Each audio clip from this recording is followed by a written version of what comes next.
So how do we deal with this? How do we deal with our own conundrums, our own emotionalness?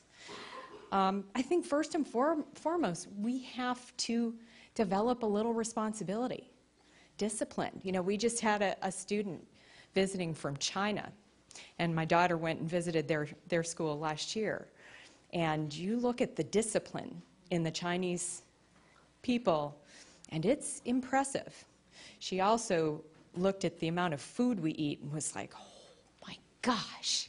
She puts little, two little scoops of, two little spoonfuls of rice on her plate, and we're just going, So we need to develop a little discipline. I actually had a patient say to me once, well, gosh, I know what to do, but if I could just have somebody make all my meals for me and make me exercise every day, then I could do this. Really? Have we gotten that? Helpless, this learned helplessness? We need to break past that. We're smarter than that. We're smarter than that. We also need to shed the complacency. How many of you have ever screamed about a medical bill that you think is absolutely ridiculous? Good. Good, because you know what most of us do? We're not dealing with it a lot of times. Our insurance is, so we think it's kind of buffered. But guess what? We're all paying for that. That's why those premiums keep going up and up and up. So when you see prices that are ridiculous, scream. I screamed all the way to the CEO of Humana about this pay discrepancy. So what did he do? He sent me to the legislators. But shed the complacency. We also need to put health back on the radar screen.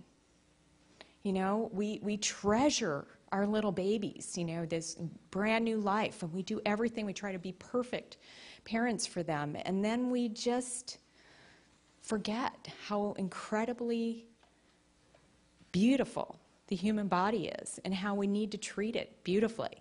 People often ask me, why did this happen to me? I said, the thing that amazes me every day is that the body works as well as it does given what we tend to do to it on a day-to-day basis, right? So, treasure your health. The average American spends more on their homes, on their food, on their clothing, on their luxury items, on their vehicles, than they spend on their health. And as Kelly Hartstein, one of my dear friends, said to me once, without health, there is no life, liberty, or pursuit of happiness. There isn't. And I've seen it. And as Janine said, control is an illusion. You know what? Any of us have it. All we have control over is how we steer when we hit the rapids, right? I put together a little LifeScape prescription for vitality that's available up at our table up here. And these are the simple things that we need to start doing just on a daily basis. One is breathe. Just breathe. In fact, my kids at one time put it on my cell phone. It's a reminder, breathe. And I'd look at that. I now have sort of a habit built in. Every time I tell a patient to take a deep breath, I do too. Every time I'm stuck at a stoplight, I breathe. It may have been the first time I breathed all day, but hey, I'll do it. Every time I'm stuck on hold, take a deep breath. Set those little reminders for yourself. To take a page from my friend Dr. May, who you may have heard at a former Pearls talk. Eat mindfully and joyfully. We eat so mindlessly and just shovel food in. You don't taste much more beyond the first 3 bites of anything. So enjoy it. I don't really care what you eat, but eat it thoughtfully, mindfully. Unplug. I honestly sometimes think that some of these devices and these video games and whatnot were all plots by the Asians to dumb down an entire generation of Americans and distract us from any meaningful, productive work. Unplug. You can't produce melatonin and get a decent night's sleep if you've got that passive light in your face till the minute you hit the pillow. You're not going to have a normal, healthy, deep restorative sleep. Get back in touch with nature. There's actually even a disorder now called nature deficit disorder. But a lot of kids with this attention deficit, you know, a lot of kids, a lot of people with depression, all they need is exposure to natural light cycles and to get outdoors. I can't tell you, I could throw Prozac at you till the cows come home. But these are the things that are really going to change your life. What are some of the other ones? I can't remember now. There's, the other one is invest in transformative health care. You know, doctors are doing their best. They're doing their best, but we've accepted a system where we're on this treadmill seeing too many patients in too little time. Some of us have broken out of that mold and have said, you know what, I am going to work directly for my patients. I am disintermediating from the insurance industry. Because the average doctor, it costs $83,000 in administrative costs just dealing with all of these plans. Just imagine if we could put all of that to use for your health, you know? I promise my patients, instead of going to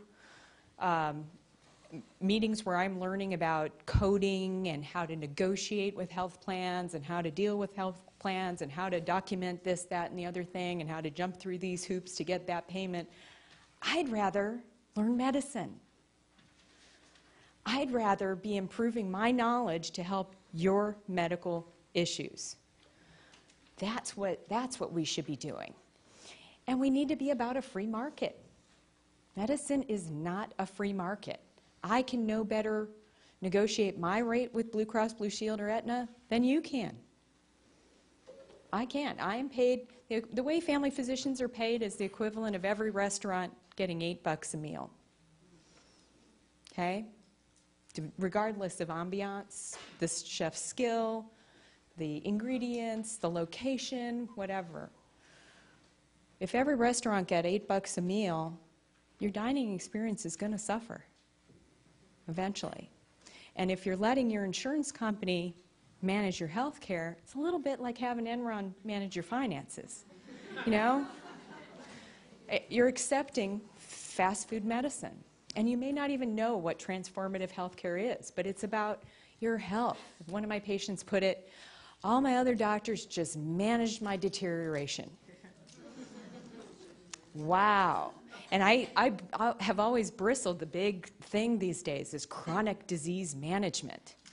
Why would I want to manage it? I want to cure it. My job is to try to help people cure it. And I can't cure it because most of these things are people's behaviors. And we're not logical, right? So it's a really artistic dance that we have to do in transformative medicine. But engage in medicine that's transformative. Don't accept fast food medicine. And the main thing is treasure your health. Treasure it. It goes so quickly. And if we just all took responsibility ourselves, and the answers to all our solutions, all our problems, start right here. It's looking in the mirror and saying, you know what, I know what to do, and I can do this. Enough of the can't. We can't afford can't, and we can't afford complacency. Treasure your health and do it today. Because once you lose it, no amount of money in the world can ever get it back. So, thank you. Appreciate your time.